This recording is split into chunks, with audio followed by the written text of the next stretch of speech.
ಅಮಿತ್ ಶಾ ಅವರು ಒಂದು ನೇರವಾಗಿ 2 ಪದಗಳನ್ನು ಬಳಸ್ತಾರೆ ಅಲ್ಲಿ. ಅಂಬೇಡ್ಕರ್ ಅಂಬೇಡ್ಕರ್ ಅಂಬೇಡ್ಕರ್ ಅನ್ನೋ ಪದನ ನೀವು ಇಷ್ಟು ಸಾರಿ ಬಳಸೋದ್ರ ಬದಲು ದೇವರ ಹೆಸರನ್ನು ಬಳಸಿದ್ರೆ ನಿಮಗೆ 7 ಜನ್ಮಕ್ಕಾಗಷ್ಟು ಸ್ವರ್ಗ ಸಿಕ್ತಿತ್ತು ಅಂತ ಹೇಳ್ತಾರೆ. ಹಾಗಾದ್ರೆ ಅದು ಮಾತು ಸರಿನಾ? ಹಾಗಾದ್ರೆ ಇವರಿಗೆ ಕಾಂಗ್ರೆಸ್ ಮಾಡಿರುವಂತದ್ದು ಬೇರೆ ವಿಚಾರ. ಕಾಂಗ್ರೆಸ್ ಮಾಡಿರೋದಕ್ಕೆ ಇವತ್ತು ಅನುಭವಿಸ್ತಾ ಇದೆ ಇಡೀ ದೇಶದಲ್ಲಿ.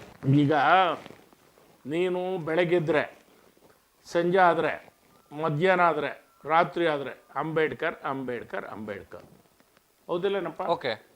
ಅದರಿಂದ ಆ ಮಾತಾಡೋದಕ್ಕಿಂತಲೂ ಒಂದು ಧರ್ಮ ಕಾರ್ಯವನ್ನು ಮಾಡಿದ್ರೆ, ಒಂದು ಒಳ್ಳೆ ಕಾರ್ಯವನ್ನು ಮಾಡಿದ್ರೆ ದೇವರ ಹೆಸರಿನಲ್ಲಿ, ಓಕೆ, ಅದು ಒಳ್ಳೇದಾಗುತ್ತೆ ಅನ್ನೋ ಭಾವನೆಯಿಂದ ಅವ್ರು ಮಾತಾಡಿರ್ಬೋದು.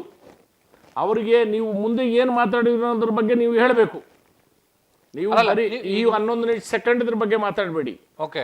ಅವರು ಮುಂದೆ ಆ ಮಾತು ಹೇಳ್ತಾ, ನೀವು ಅಂಬೇಡ್ಕರ್ ಅವರಿಗೆ ಯಾವ ರೀತಿ ಕಿರುಕುಳವನ್ನು ಕೊಟ್ರಿ, ನೀವು ದುರ್ಮಾರ್ಗರು, ನೀವು ಒಳ್ಳೆಯವರಲ್ಲ, ನೀವು ಮಾಡಿರೋ ಅಪರಾಧಕ್ಕೆ ದೇವ್ರನ್ನಾದರೂ ಕೇಳಿಸ್ಕೊಂಡ್ರೆ ಒಂದು ಪುಣ್ಯ ಆದರೂ ಬರ್ತಾ ಇತ್ತು ಅಂತ ಹೇಳಿದ್ರು. ಅದರಲ್ಲಿ ಯಾವ ತಪ್ಪಿದೆ? ಯಾವ ತಪ್ಪಿದೆ? ನೀವು ದುರ್ಮಾರ್ಗರು ಅಂತ ನೇರವಾಗಿ, ಗುಂಡಗಳು ದುರ್ಮಾರ್ಗರು, ನೀವು ಅವ್ರ ಜೊತೆಗೆ ನಡ್ಕೊಂಡಿದ್ದ ರೀತಿ ನೀತಿಗಳು ಸರಿ ಇಲ್ಲ, ಏನು ತಪ್ಪೇನು? ಈಗ ಅಂಬೇಡ್ಕರ್ ವಿಚಾರದಲ್ಲಿ ಕಾಂಗ್ರೆಸ್ ಪಕ್ಷ ನಡೆದುಕೊಂಡ ರೀತಿನ ನೀವು ವಿರೋಧಿಸ್ತಿದ್ರಿ. 100ಕ್ಕೆ 100%. ಆದ್ರೆ ಈಗ ಅಮಿತ್ ಶಾ ಹೇಳೋದ್ರಲ್ಲಿ ಏನೂ ತಪ್ಪಿಲ್ಲ.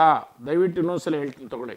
ಓಕೆ. ಅಮಿತ್ ಶಾ ಅವರು ಹೇಳಿದ್ದು ಪದೇ ಪದೇ ಅಂಬೇಡ್ಕರ್ ಅವರ ಹೆಸರು ಹೇಳ್ತೀರಿ, ನೀವು ದುರ್ಮಾರ್ಗರು, ನೀವು ಅವರಿಗೆ ಅಪರಾಧ ಮಾಡಿ ಅವಮಾನ ಮಾಡಿ ಅವ್ರನ್ನ ಯಾವ ರೀತಿ ಎಲ್ಲೆಲ್ಲಿ ಕೆಡಿಸ್ಬೇಕು ಎಲ್ಲ ಕಡೆ ಕೆಡಿಸಿದ್ರಿ. ಅದಕ್ಕಿಂತಲೂ ಆ ಕೆಲಸ ಮಾಡೋದಕ್ಕಿಂತಲೂ ದೇವ್ರ ನಾಮ ತೆಗೆದುಕೊಂಡಿದ್ರೆ ಒಂದು ಪುಣ್ಯಕ್ಕಾದ್ದು ಸಿಗ್ತಾ ಇತ್ತು ಅಂತ ಹೇಳಿರುವಂಥದ್ದು. ಅದನ್ನು ತಿರುಚಿ ಹೆಂಗೆ ಬೇಕಾದ್ರೆ ಶಾಶ್ವತವಾಗಿ ಹಿಂಗೆ ಹೇಳಿದ್ರು, ಸಂವಿಧಾನ ಬದಲಾಯಿಸ್ತಾರೆ, ಸಂವಿಧಾನ ಬದಲಾಯಿಸ್ತಾರೆ. ಹಿಂದೆ ನಿಮ್ಮ ನಾಯಕರೇ ಹೇಳಿದ ಸಂವಿಧಾನ ನೋಡಿ, ಯಾರೋ ಒಬ್ರು ಇಬ್ರು ಮಾತಾಡಿ ಸಂವಿಧಾನ ಬದಲಾಯಿಸಕ್ಕೆ ಅವ್ರ ಅಪ್ಪನ ಕೈಲೇನೂ ಆಗೋದಿಲ್ಲ, ಯಾರೋ ಇಳಿದು ಬಂದರೂ ಆಗೋದಿಲ್ಲ. ಸಂವಿಧಾನ ಅಂಬೇಡ್ಕರ್ ಬರೆದಿದ್ದು ಇನ್ನು ಸಾವಿರಾರು ವರ್ಷಗಳು ಹಂಗೆ ಇರುತ್ತೆ. ಅದು ಸಂವಿಧಾನದಲ್ಲಿ ಮೊನ್ನೆ ಹೇಳಿದ್ರು ಪಾರ್ಲಿಮೆಂಟಲ್ಲಿ, BJPಯವರು 27 ಸಲ ಅದರಲ್ಲಿ ಬದಲಾವಣೆಗಳು ತಂದರೆ 95 ಬಾರಿ ಕಾಂಗ್ರೆಸ್ನವ್ರು ಮಾಡಿದ್ದಾರೆ.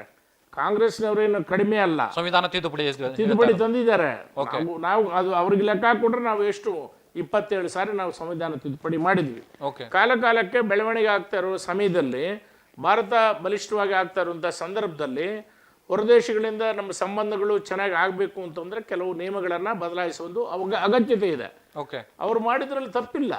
ಯಾರು ಅವರು ಮಾಡಿದ್ದು ನಾವು ತಪ್ಪು ಅಂತ ಹೇಳ್ತಾ ಇಲ್ಲ, ನಾವು ಮಾಡಿದ್ದು ತಪ್ಪು ಅಂತ ಹೇಳ್ತಾ ಇಲ್ಲ. ಆದರೆ ಸಂವಿಧಾನವನ್ನು ಬದಲಾಯಿಸ್ಬಿಡ್ತಾರೆ ಅನ್ನೋ ಮಾತಿದೆಯಲ್ಲ, ಆ ಹರಿಜನ ಗಿರಿಜನ ಜನಾಂಗದಲ್ಲಿ ಒಂದು ಕೆಟ್ಟ ಬುದ್ಧಿಯನ್ನು, ಕೆಟ್ಟ ಚಾಳಿಯನ್ನು ಹೇಳಿ ಚುನಾವಣೆಯಲ್ಲಿ ಪೂರ್ತಿ ಅವರನ್ನು ಮೋಸ ಮಾಡಿ, ವಂಚನೆ ಮಾಡಿ, ತಪ್ಪು ದಾರಿ ಹಿಡಿಸಿದ್ರು.